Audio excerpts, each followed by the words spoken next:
Welcome back to Trendlines over Headlines, the show where we break down the markets with some of the best traders and analysts out there. My name is Patrick Dunawilla. I'm the editor of the Chart Report, and I'll be your host. Joining us today is Petr Pinkhasov. Peter is a trader and the founder of Investor Charts. When it comes to markets, he is a fountain of knowledge, so you won't want to miss his insights. But before we talk to Peter, it's Friday, the markets are closed, so let's take a quick look at how this week played out.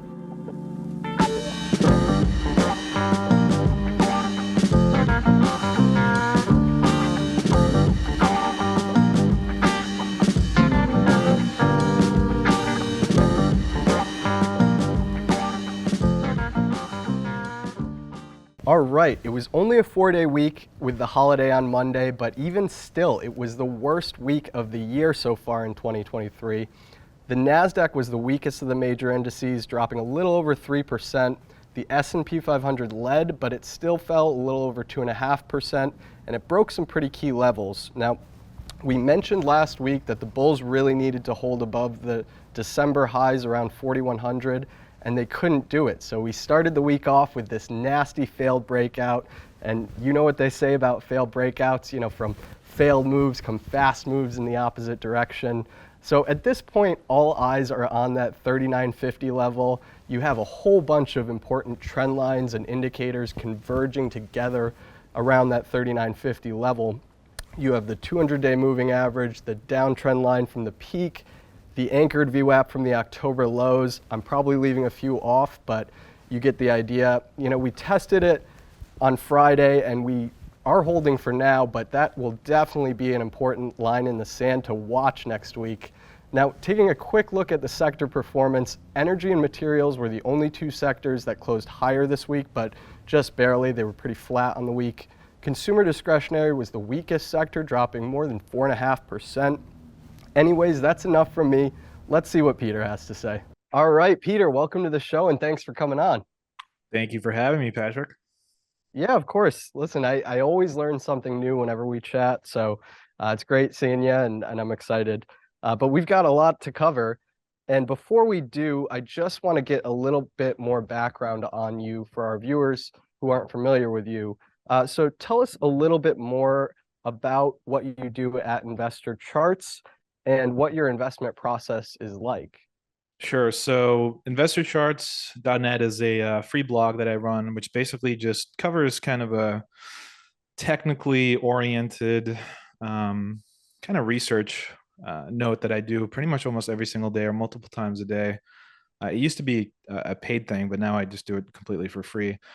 And yeah, my goal is just to share as much market knowledge as I can. I don't know why. Maybe it's an ego thing. Before it was a paid thing, but now I think I just like attention. But yeah, I just have fun with it and try to share as much as possible. Let's dive right into the market stuff. We're recording this on Thursday, February 23rd. And man, it's been kind of a rough week. We had a little bit of a rebound today, but Tuesday was pretty nasty and we broke some key levels. So what index are you watching right now? What's kind of your go-to index of the major indexes, and what levels or indicators are you watching on them? Yeah, I think I look primarily at the S&P and the NASDAQ. So with we can start off with the NASDAQ. I mean, we recently just failed some pretty key levels on higher time frames. If you pick up a monthly or weekly chart, I think the most recent swing high, forget about the market indicators for a second, it was a 38.2% retracement, and that happened to act as major resistance. And you also completed DeMark countdowns as well, those highs. I think we completed a 9 sell setup in the NASDAQ. You also had a 13 in the S&P. Anyway, we reacted negatively to then. And since then, it looks like the catch-up trade has been yields. Basically, your stock market has been catching up to just the equity risk premium. 1-year yield is at, close to 5%. And there seems to be a lot of investors, more sellers than buyers, that would rather have 1-year yields at 5% over equity volatility, which makes sense. A lot of people have fiduciary responsibilities to lower volatility into uncertain times. And yeah, it's just natural transactional patterns in the market. Well, so that's been a big topic this week and just kind of recently is that equity risk premium and kind of how it's putting pressure on stocks. And I'm wondering if you could just kind of explain that further to our viewers who might not be familiar with that concept. Yeah, so if you think about stocks historically, you look, at the S&P over 100 years, you ask, well, what does it annualize every year? And you're looking at close to 11%. I think it's between 8 and 11%, depending on your start date. But the market was already up almost, I mean, the NASDAQ was up almost 10% year to date. And I mean, the NASDAQ average return is like 12% or something. It's a little bit higher than the S&P. And then the 1 year yield guarantee, you're already up 12% for the year in the NASDAQ.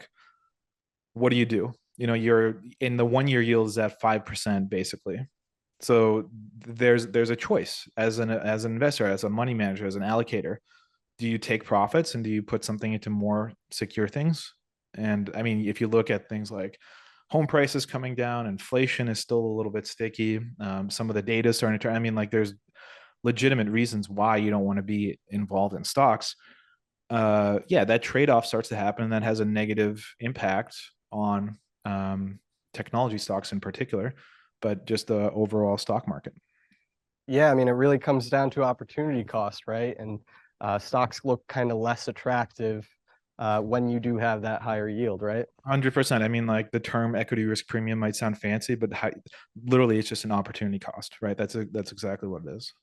Yeah, and probably the term of the week outside of that was, failed breakout. And we'll look at the S&P 500 and that 4,100 level. We broke out a few weeks ago, consolidated there for a while, and then, Tuesday, I think we actually closed below it on Friday, but Yeah.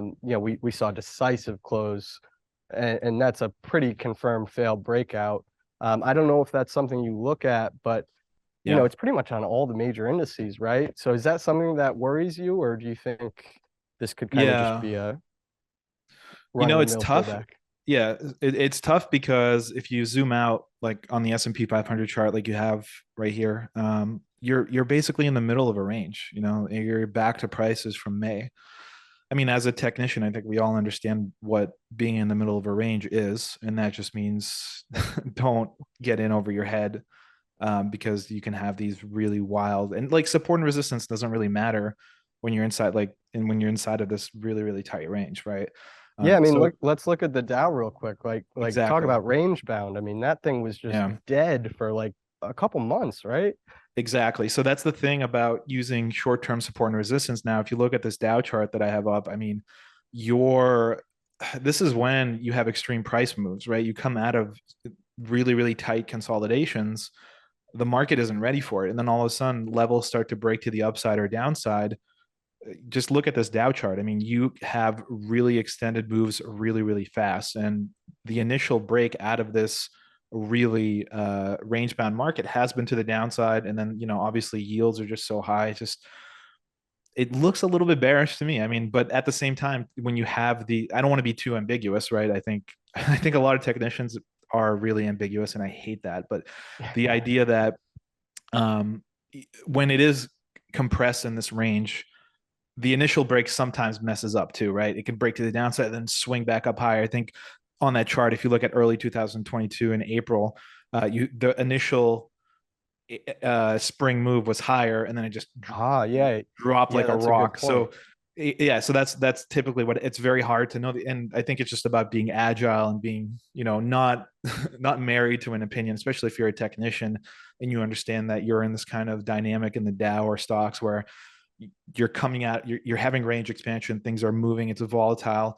It could be a false move one way, and you just have to be quick enough to realize. And I think maybe today we had a monster reversal off the lows as well, and that's something I'm watching pretty actively, because if we start to pick up a little bit steam on the bull side, I'm pretty sure last week's highs and the week and even this month's highs might get taken out, because we're just in this tight range and we're just probing levels up and down. I see what you mean. And just for clarification, that is the Bollinger Bandwidth. Um, Correct. okay, in the lower pane there. Yes, sir. And it's basically just a perfect illustration of that phrase out of range contraction comes range expansion, right? for sure. All right. Well, I want to move our attention to the energy sector. Of course, it's coming off a stellar year. It was basically the only sector that worked last year. But it's kind of stalled out since June. It really hasn't done anything, despite it ending as the best performing sector by a mile last year. It really hasn't done much since June. It's just kind of been a choppy mess. But you mentioned that it might be a decent short here. So I'm wondering uh, why you think energy is has downside here. Sure. So when you think about energy and you think about crude performance, there's two reasons why crude might go up. Number one is economic growth, and the second one is something like China, which kind of curtails itself. It's kind of like the same thing. And we're not only are we seeing tops from the DeMark side and China names. I mean, they're basically aligning themselves. I don't want to get too political, but they're aligning themselves pretty closely with not West friendly orientations at the moment. It's just completely uninvestable right now. And I just want to point out two things that happened from a price action perspective in the energy sector, which Sure. has led me to be a little bit bear leaning. And it's the concept of uh, good news, bad price action. So Chevron said that they were going to do a $75 billion buyback. The stock gapped up huge. And since then, the entire energy sector has topped out. And the idea, and anybody who tells you that a $75 billion buyback isn't bullish is not smart. It's very, very bullish. When a company is going to buy back 10% of its outstanding float, that's extremely bullish. And they're doing that Did for a that come reason. out in the earnings report, the most recent earnings report? Yes. Yeah. Okay. On the So what last you're day. saying is it had a great earnings report, you had this buyback Yeah. news, and yet the reaction to it, which as technicians, that's what we care about, the Sure. reaction to that news was terrible, right? Terrible. And not only that, you also had Alibaba announce a buyback. It was up 10% pre-market yesterday. Yesterday was Wednesday, and it ended up down 3% today. I didn't check Alibaba today, but I'm sure it's not anywhere close to where it was pre-market on Wednesday. And yeah, I mean, I'm looking at things that are growth oriented. I'm looking at what the data is saying. I'm looking at market volatility, and I have to start to wonder, well, are we pricing in a recession in crude? I mean, you had a lower high from all-time highs in something like Chevron, something like XLE, basically every single oil major. You've gone completely sideways for a long time, and I think that a lot of people were performance chasing probably near those highs because, like you said, energy was one of the best sectors. And if you're still expecting inflation, where do you put your money? Well, energy. Well, what happens when you have a recession and you're long energy? It's a very, very crowded trade on the inflation side because it's one of those things that worked. Why didn't gold work on the commodity side? Well, that's because real yields are so high. Nobody wants a shiny rock. They want something that is going to perform pretty well. So the only commodities that really work is something like an energy basket. But if you're going into a recession, I mean, like, why do you want to own energy if growth is going to slow down and China's aligning itself with, not great actors? And yeah, it's just something that prices are reflecting right now. And I think you saw it from the Chevron news, and I think you saw it from the Alibaba news that the market is kind of telling you something there. Yeah, and just to be clear, Chevron's the second largest component in the energy sector. And I know your thesis is kind of more predicated on things like DeMark and all the things that you just mentioned. But even if I'm just looking at this from a classic TA perspective, I mean, you see it kind of violating that uptrend line that's been in place since the 2020 lows, and Yep. you have a bearish momentum divergence. So, and that trend's been there for a couple years now. So it wouldn't be surprising. And what you mentioned about it being a crowded trade, and we mentioned before that it was kind of the only place to hide out last year. And so maybe you have that momentum crowd getting on board too in the performance chasing, right? Yeah, exactly. There's just a lot of things that align here that put energy, I think, at the most risk of having the most downside. Um, yeah, from everything from crowded trades to recessionary factors to technical factors, which you rightfully pointed out here. I mean, if you look at the history of energy stocks, I think the divergences, anything from the RSI to the on balance volume, have worked great for calling some of the recent tops, and we've had really big declines whenever there's a global shock in the last decade. Yeah, and so you mentioned it. You kind of answered my question already, but we'll delve a little further into it. Do you think crude oil will work lower too? Sounds like you do. Yeah, I mean, you look at crude oil, and again, it's another thing that's just sitting in the middle of a range. Yeah, If you messy draw, chart really since it peaked in was it last summer or yeah, yeah, exactly. I mean, yeah, it made an all-time high at the start of last year, basically when you had the invasion news, right. and yeah, since then it's basically topped out and gone sideways. But it looks like the trend. I mean, if you draw, whichever obvious trend line that you want, you've broken upside trends, right? Mhm. And now it looks like you're creating the right shoulder if you zoom out to a weekly chart or whatever. And it's kind of hard to just like blindly short it right here. I do think like some of the energy stocks offer a better risk reward, but yeah, I mean, if you get a recession, if the war ends in Ukraine, if tensions slow down, there's just a lot of ways where crude could probably go lower here. So No, and I agree with you on that Chevron chart, especially. Really does look kind of exhausted and looks like momentum's waning.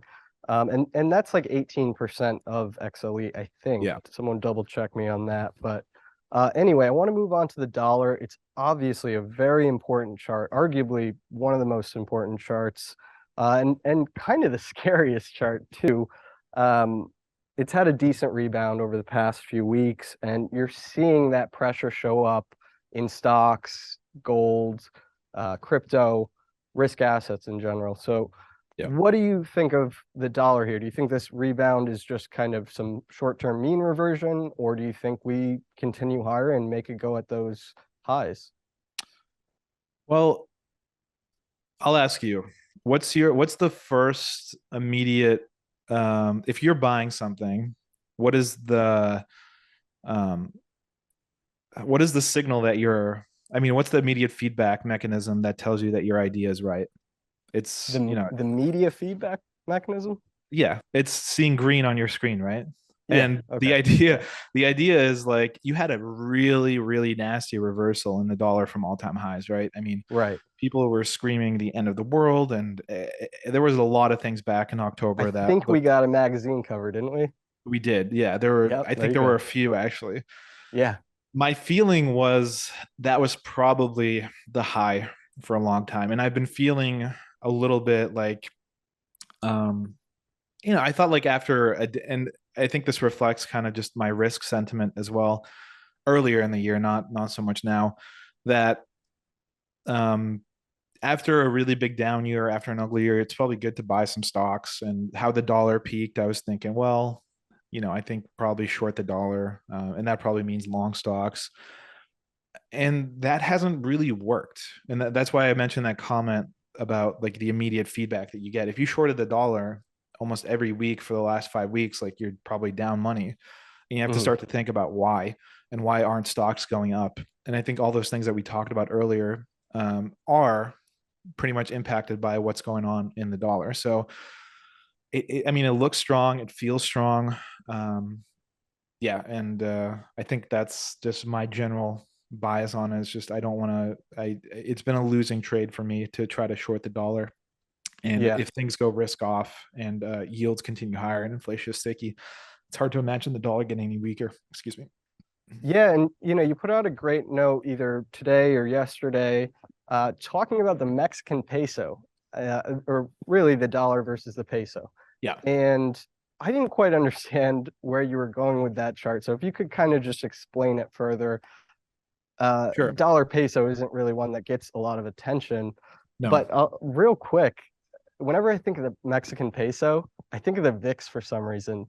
Well, not for some reason, but because the two, for whatever reason, seem really correlated. I mean, lately you're seeing them go in different directions, like basically since the new year. But what is up with that? I mean, do you have any idea why that correlation exists between the VIX and the peso. I think it was either JC or Straza that first pointed that correlation out to me, but it's such a head scratcher. I never understood it.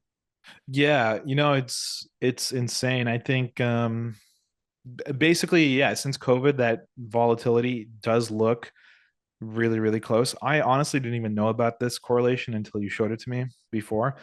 It's hard for me to fathom why, but I guess the dollar is a volatility mechanism, and when the dollar trends one way or the other, and especially versus Mexico, which is another North American pair. Yeah, I mean, it makes sense why it might be tied to volatility, especially when you have large swings. But it's definitely an Right. interesting chart. I don't have an answer as to why. That's There's all a little right. bit of That's a all right. mystery to me. But if it were But true, yeah, I mean, some of the things that we were talking about before, this chart would basically mean that if volatility is going to be sticky, dollar peso is a buy. But well, so to get back to what you had pointed out about the peso, walk us through what you were seeing here. oh yeah, so my idea on the peso was, so if you look at the 1 month if you look at 1 month treasury bills in the US versus Mexico, they are the rate differential is close to 7%. So you get about 12% in Mexico and about 4.5% in the US. And Mexico has been raising short-term rates much more aggressively than the U.S., which is why demand for the peso has increased, and thus, even though the dollar has been strong recently, it's been going down against the peso because you're getting 12% in 1 month bills in Mexico. Um, you have to stop and ask yourself, like, okay, A, is that sustainable? And B, what happens when PCE comes out I mean, this episode might come out tomorrow and I'll look either stupid or really smart. But what happens if Why does it come inflation out is a little tomorrow? bit, PCE? yeah, PCE comes out Okay. tomorrow. But what happens when PCE is hot? And what happens if the next inflation report is hot? Well, what if the Fed goes 50 basis points and everybody's packed into those bills, which by the way, those expire in March. I mean the 1 month bills roll in March, and what happens when they all start to get into something that's going to yield them, probably not as much as the peso or Mexico anymore. Well, dollar MXN is just going to rip, and you have huge DeMark 13 combo countdowns, sequential countdowns, everything there. And then I was taking it a step further. I was like, well, what happens if you're in a recession? All these oil stocks are going to go down, right? And then what if you short Mexican energy names? So there was a really great chart that I'll share with you. It's VIST. It has a monthly combo 13, and it just failed to make a new high recently. And that's a Mexican energy conglomerate, which looks like Interesting. That kind of goes along with two of your themes, right? I mean, you have exactly the bearish energy call and the bullish Mexican peso, right? right. So, well, yeah, it would be bearish peso. Yeah. So because Okay. Yeah. yeah, Right. you're buying dollars versus Right. the peso, and that Right. typically means that ADRs and Mexican stocks denominated in US dollars will, if the dollar peso starts to increase substantially, those should become weaker. So big telecoms like AMX, maybe everybody knows that one, which is a big Mexican stock. But yeah, I would again, and we don't know if this is going to be true or not. So just follow USD MXN. But if our inflation comes strong and USD MXN starts turning, I mean, you can just go on FinViz and filter by Mexican names and find some interesting shorts there, I'm sure. Very interesting. So listen, we're running out of time, but before you go, I want to ask you about crypto, get your thoughts on it. I mean, it's had quite the rebound along with a lot of risk assets to start the year. I don't know if it's still up 50%, but it was up 50% year to date, and we're only 2 months into the new year. Um, what is your outlook on Bitcoin here? And Yeah. also, how are you thinking about it in kind of the macro puzzle? Like, are you using it as a sentiment gauge or risk on, risk off kind of indicator? Yeah, I think that's a good point. Bitcoin is probably your first and foremost indication of if people are risk sensitive or antsy to get risk. It's just a really great mechanism for understanding what the psychology of risk is, because it's the most volatile, most speculative asset in the world. So what crypto is doing is, I think, has a direct impact into where my bias is. Most recently, you had some 13 sequential counts on something like Litecoin. And I've been using Litecoin because it's been leading. If you've been following Bitcoin, Litecoin failed to make lower lows when Bitcoin was making lower lows, and it started, it had a 30% up move back earlier in like October of last year, way before Bitcoin and ETH went up substantially. So Litecoin was leading, and now you have some sequential 13 combos at the recent swing highs back into the lower end of a range. So it looks like it's reflecting kind of the risk off things that I was talking about earlier. And the counts are pretty similar to what we're seeing on Bitcoin and ETH now. So I'm a little bit, not too excited about crypto in the short term, but hey, look, you're holding the 2018 highs on Bitcoin. As long as that's happening and you're a long-term player, I think things look good.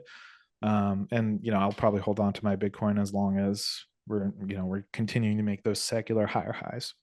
All right, well, Peter, we got to wrap it up now, but where can our viewers find more of your work if they're interested? Yeah, you can subscribe to my free blog. It's investorcharts.net.